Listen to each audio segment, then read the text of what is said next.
हात्याचे मुख श्रीराम नाही पाहे सन्मुख जीवी लागले दुःख दुःखा परम दुःख सोमित्रा वक्रतुंड महाकाय सूर्यकोटे समप्रभ निर्विघ्नं कुरु मे देवो सर्व कार्यसु सर्वदा.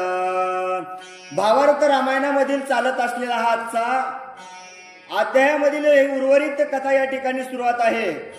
लक्ष्मणाच्या हातानं सांब नावाच्या राक्षसाची हत्या झालेली आहे आणि लक्ष्मणजी विचार केलेला की बाबा ज्या अर्थी तपश्चर्या करू लागला, ज्या अर्थी भगवंताचंच नामस्मरण काहीतरी करत होता, त्या अर्थी कोण असल? राक्षस म्हणले का? लक्ष्मण प्रभू नाही म्हणले. एखादा ब्राह्मण असल म्हणले. त्या ब्राह्मणाच्या काय झाली? माझ्या हातानं त्याची हत्या झालेली आहे. मग माझी हत्या ब्राह्मणाच्या हातात, त्या ब्राह्मणाची हत्या जर माझ्या हातानं झाली तर मग असं ब्राह्मणाच्या हत्येचं पाप माझ्या मस्तकावरती लागलेलं आहे.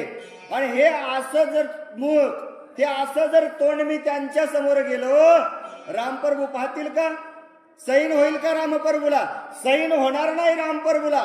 काय करावं? मनामध्ये चिंता सुरू होती, मनामध्ये दुःख वाटू लागलं. काय करतात ऐका.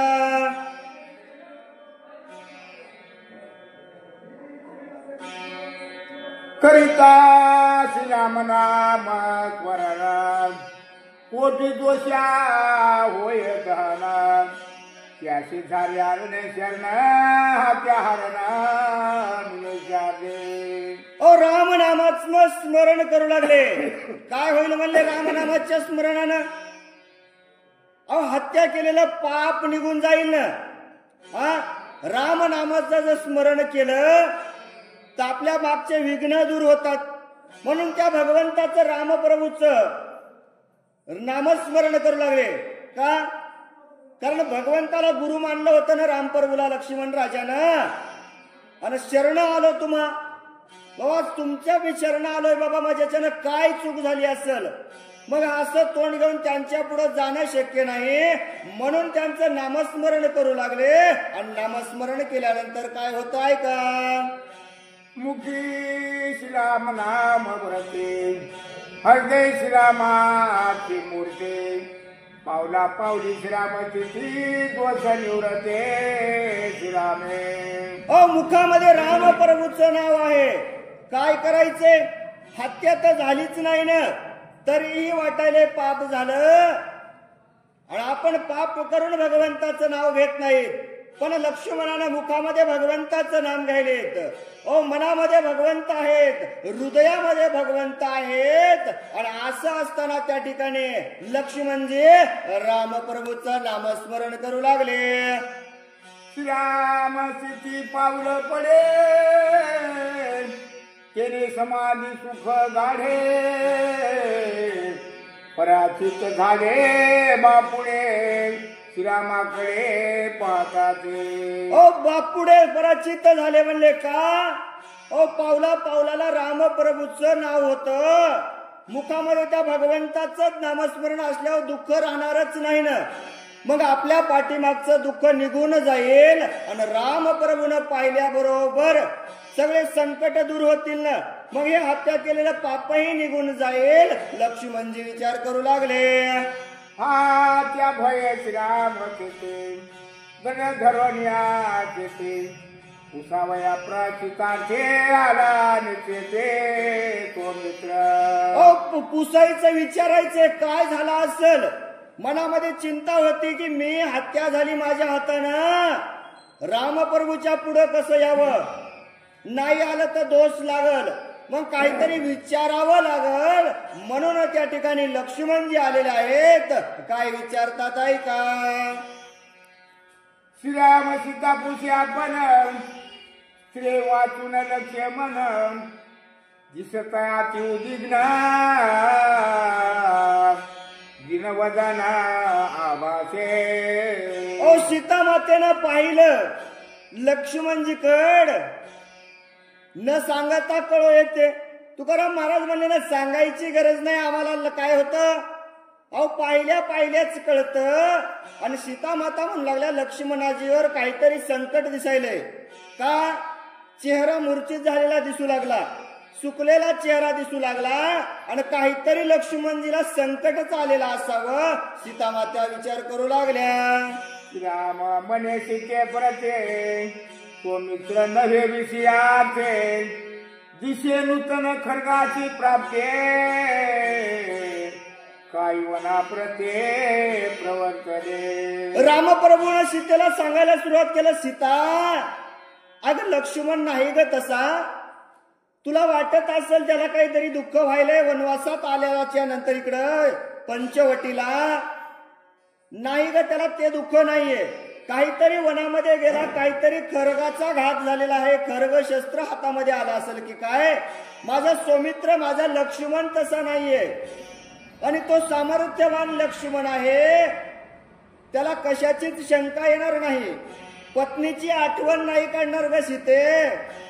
आपल्या उर्मिलेची आठवण करून तो दुःखी नाहीये.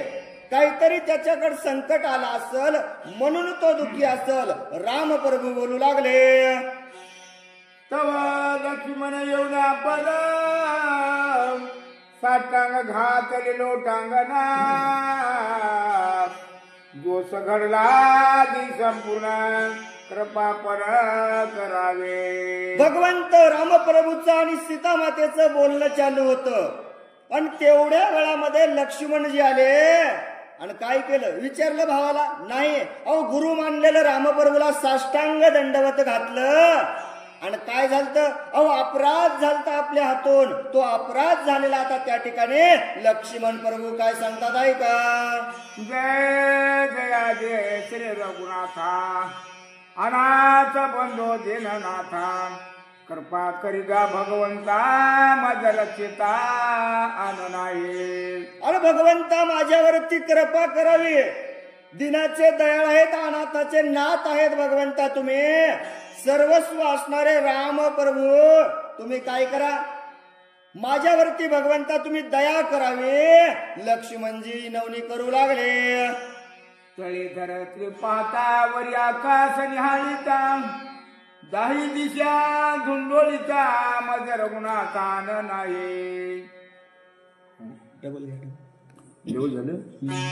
मी तर नेने माता पिता बंधू भगणी तुच तत्वता कौशरीने निरूपिणे वना येता माझा रक्षिता तूच तो. अरे भगवंता ऐक ना भगवंता. अरे खाली पाहिलं तर जमीन आहे, वरी पाहिलं तर आकाश आहे आणि दाही दिशा पाहिल्या तर भगवंता मला तुझ्याशिवाय कोणी नाही रे भगवंता रामा. अरे ज्या वेळेस वनवासात येत असताना माझं सर्वस्व तूच आहेस. माता पिता असणारा भगवंता, रक्षिता असणारा भगवंता माझा रामप्रभू तूच आहेस. या घडलेल्या अपराधातून माझं रक्षण करावं. लक्ष्मणजी नवनी करू लागले. लक्ष्मणाचे दिन वचन ऐकून या श्री रघुनंदन मग संकेत पुष्या पण येरुमत खालवून सांगता होईल. आणि मग लक्ष्मणजीचे सर्व संकेत पाहिले. भगवंत म्हणले काय झालं असेल सांगायला तर काही तयार नाही. माझ्यावर संकट आलंय म्हणाले. संकट कुठलं आलं असेल हे कळणं झालंय. भगवंता माझं रक्षण करावं. बरं का रक्षण करावं सांगायला तयार नाहीत लक्ष्मणजी. रामप्रभू म्हणले लक्ष्मणा अरे काय झालंय, एवढं संकट काय आलंय तुझ्यावरती, असा का तू करत आहेस. रामप्रभूने विचारल्याच्या नंतर लक्ष्मणजी काय सांगतात ऐका. वरी वन फळे तोडिता औषीचा खर्ग आले हाता त्याचा घाव पाहून जाता जाळे चार था तोडिले. ऐका ना प्रभू ऐका ना. अहो मी वनामध्ये गेलतो हो, फळं आणायला गेलतो, पण फळं तोडीत असताना माझ्या हातातून अपराध घडला हो. तोडायला गेलतो फळ पण हातामध्ये खर्ग आलं. खर्ग हातामध्ये ते वस्त्र त्या शस्त्र आलं आणि त्या शस्त्रानं असणारी ती जाळी तोडली आणि त्या जाळी तोडल्याच्या नंतर पुढं काय घडलं ऐका. तव जाळीच तप करीत तपशी होता बारुळात त्याचा मज घडला घाता पर्याचितार्थ मज सांगा. आणि ती जाळी तुटली भगवंता आणि त्या जाळीच्या खाली वारुळ होत. त्या वारुळामध्ये एक तपस्वी होता भगवंता. घात झाला रे भगवंता माझ्याच्यानं. मला हे काहीच माहित नव्हतं, मला हे काही करायचंही नव्हतं, मी हे काही केलंही नाही. पण का झालं कसं झालं मला माहित नाही भगवंता. पण माझ्या हातानं घात झाला आणि त्या वारुळातला तपश्चरी मारल्या गेला भगवंता. ते माझ्याच्यानं घात झाला, माझ्याच्यानं पाप घडले, मला काय करावं याचं प्रायचित्य सांगावं. लक्ष्मणजी विचारू लागले. ऐकून स्वमित्राचे वचन मग बोलला श्री रघुनंदन. वैश्य क्षेत्रीची सुद्धा ब्राह्मणा वजिला कोणा झाले माझे. अहो सगळं रामप्रभून ऐकलं म्हणले सगळं ऐकायला खरं आहे, पण कोण होता असा असणारा कोणता वैश्य ब्राह्मण शूद्र असणारा या जाळीमध्ये बसला होता. कोण तो असल. रामप्रभू लक्ष्मणाला विचारू लागले. न करिता विचारता सांगता नये प्रयाचितार्थ लक्ष्मण धाडीला त्वरित परीक्षार्थ प्रेताच्या. ऐक ना लक्ष्मण, अरे काय सांगायला तू, कोणाचा घात झालाय मला काय सांगायला तू. पण तो कोण होता हे माहित नाही, कसा होता हेही माहित नाही. मग काय कर लक्ष्मणा, अरे तो कोण ब्राह्मण होता, कसा होता, काय होता, त्याचा सगळा वृत्तांत मला सांगावा. म्हणून काय केलं लक्ष्मणजीला पुन्हा धाडलं. लक्ष्मणजी पुन्हा त्या ठिकाणी आले आणि काय घडतंय का. लक्ष्मणाचे शरीर पाय डोळा भ्यासुर मुख दाडा विक्राळा खापरायचा सोबाय काळा नेत्र आणळा सारेचे. और नेत्र कसे होते बघा. आता शरीर असणार काळ जर राक्षस वृत्तीचं देह होत ना, ते काय नाजक सुकुमार असेल का असं गोंड शेकांद नाही ना. राक्षस कुळातला असणारा तो राक्षस आणि त्याचा असणारा देह त्या ठिकाणी लक्ष्मणजी पाहिले. काळा असणारा देह, मोठाले असणारे डोळे आणि असा अवतार पाहिल्याच्या नंतर पुढं काय सांगतात ऐका. लक्ष्मणा सांगायच्या अर्थ मज घडला राक्ष घात ऐकून हासे रघुनाथ मुख्य धर्मार्थ हा आमा. आणि मग सांगितलं लक्ष्मणानं रामा, अरे ब्राह्मण नव्हता तो, ब्राह्मण नव्हता. माझ्याच्यानं काय झालंय, राक्षसांचा घात झालेला आहे. मग रामप्रभू काय म्हणले, अरे जन्मच याच्यासाठी घेतलाय ना. कशासाठी. अहो हे जे काही जन्मलेलेत ना पृथ्वीवरती राक्षस, अरे लक्ष्मण आपल्याला यायलाच संपवायचंय. रामप्रभूला सगळं माहित होतं ना. आणि मग रामप्रभू म्हणतात अरे बाबा याच्यासाठीच आलो ना, आलो याच कारणाशी. मग रामप्रभू लक्ष्मणाला सांगतात काही हरकत नाही म्हणले, अरे तो राक्षस आहे. पुढं लक्ष्मणजी काय बोलतात ऐका. तुझं नाही निज ज्ञान शस्त्र देवताची सज्ञान तिने जाणून या पाना दुष्ट निर्दाळना सोय केले. दुष्ट निर्दाळन सोय केले लक्ष्मणा. अरे तुला ध्यान नव्हतं, तू विसरला होतास लक्ष्मणा. आपण ज्या कार्यासाठी जन्म घेतलाय ते कार्य आपल्याला पूर्ण करायचंय. मग हे आपल्याला कार्य पूर्ण करायचं हेच आपण विसरलो.